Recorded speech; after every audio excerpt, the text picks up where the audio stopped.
comme je le disais tantôt, pour mieux comprendre le module d'un nombre complexe, on représente le nombre complexe sous forme graphique. On a ici la partie réelle qui est A, ici la partie imaginée qui est B, et O ici, M ici. Le module de Z n'est rien d'autre que la distance OM, et cette distance est égale à la racine carrée de l'abscisse au carré, donc A au carré, plus l'ordonnée au carré. Donc ça, c'est le module d'un nombre complexe. C'est vraiment juste la longueur du vecteur qui représente le nombre complexe. On va écrire ici avec Z égale à A plus IB. Ok, là nous allons voir aussi les propriétés qui s'appliquent au module d'un nombre complexe comme nous l'avons vu pour le conjugué d'un nombre complexe. Le module d'un nombre complexe, la première propriété, module de Z égale à 0 implique que Z égale à 0. Donc si on dit que le module d'un nombre complexe égale à 0, c'est que ce nombre complexe égale à 0. Parce qu'à part ça, il n'y a pas d'autre possibilité. Deuxième propriété, module de moins Z égale à module de Z. Parce que c'est comme si on dit racine carrée de valeur absolue de moins A, c'est égal à valeur absolue de A. Parce que ici, les modules, c'est comme une valeur absolue, entre guillemets, au fait, d'un nombre complexe. Et l'autre propriété, module de Z bar égale à module de Z. Donc, le module d'un nombre complexe est égal au module de son conjugué. Ça, ici, ça représente son conjugué. Pour ceux qui n'ont pas encore assimilé ces termes conjugués de Z. L'autre propriété, le module de Z fois Z', c'est égal à module de Z fois module de Z'.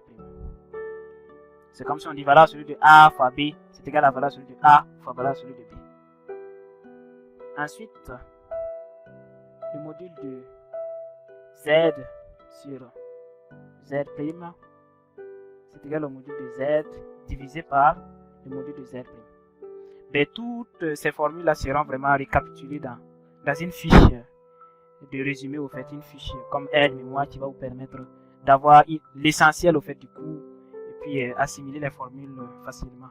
Donc, il n'y a pas de souci si vous trouvez que c'est assez rapide pour assimiler tout ça. Ne vous inquiétez pas, il y aura un document PDF résumé de toutes ces formules et de toutes ces propriétés. Avec bien sûr Z' différent de 0. Parce que si c'est égal à 0, on ne peut pas diviser 0. Un nombre divisé par 0, c'est pas possible. Donc il faut que le Z qui est en bas ici soit différent de 0. L'autre propriété, c'est module de Z puissance n, c'est égal au module de Z puissance n. Avec n, l'élément des entiers relatifs Z. Et la dernière propriété,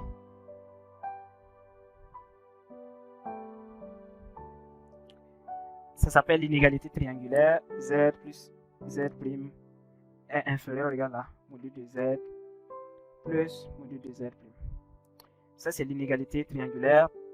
Plus loin qu'on va aller dans les études de fonctions, on va voir encore cette inégalité. Donc, ça ne s'applique pas seulement aux nombres complexes.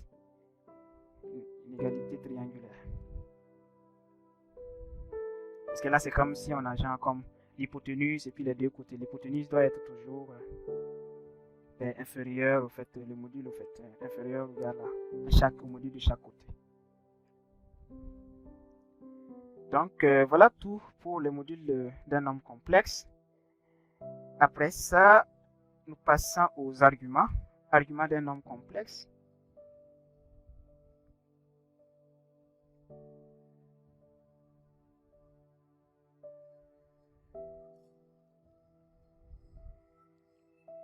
Et là, les arguments, c'est toujours la même histoire avec les modules. On a notre vecteur qui représente notre nombre complexe favori Z, avec Z égale à A plus IB. Donc on a A ici, on a B ici, et l'argument ici, c'est l'angle qui est là. Donc θ est égal à argument de z avec cosinus θ est égal à a divisé par racine de a carré plus b au carré et sinus θ b divisé par racine de a carré plus b au carré. Et là, nous allons passer aux propriétés qui s'appliquent aussi aux arguments d'un nombre complexe.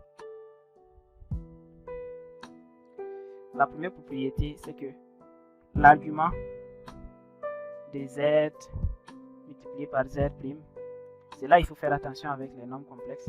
Là, ce n'est pas argument de z multiplié par argument de z'. Là, ça devient autre chose. C'est égal à argument de z plus argument de z'.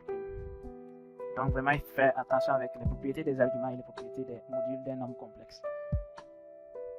Et argument de z divisé par z', ici aussi encore c'est différent, c'est argument de z moins argument de z'. Ensuite, argument de 1 sur z, c'est égal à, parce que argument de 1 c'est égal à 0, c'est un nombre complexe, donc il n'y a pas d'angle, c'est 0. 0, on peut le laisser comme ça, donc ça revient à moins argument de z. Et la dernière propriété, z puissance n, c'est égal à n multiplié par argument de z. Et là, ça clôt les propriétés sur les arguments.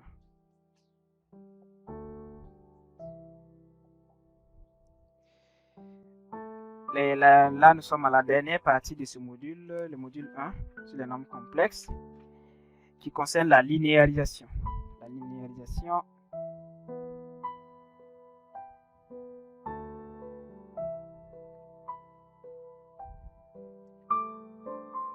Alors, quel est l'objectif de la linéarisation? La linéarisation, ça permet d'écrire, de représenter d'une autre manière des nombres complexes et puis aussi de faciliter la résolution d'équations complexes. Et nous allons débuter avec la formule d'Euler.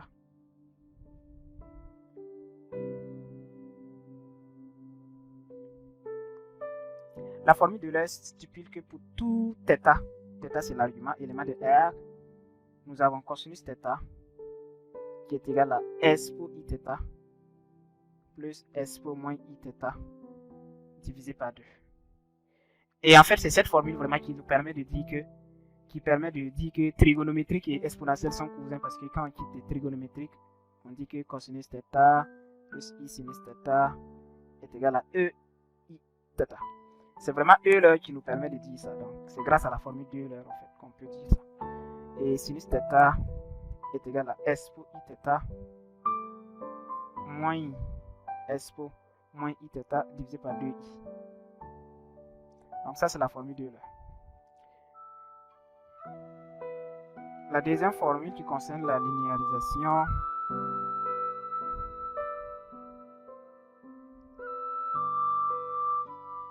s'appelle la formule de Moivre. C'est un peu comme la formule d'Euler, mais ça va au-delà de la formule d'Euler. C'est vraiment une généralisation en fait de la formule d'Euler. Et avec cette formule, on a pour tout θ élément de R et pour tout n élément de Z, on a cosinus θ plus I sinus θ puissance n est égal à cosinus n θ plus I sinus n θ. Et sous forme exponentielle, ça revient à dire que S pour Iθ puissance n est égal à S pour I n θ. Là, c'est la formule de Moivre.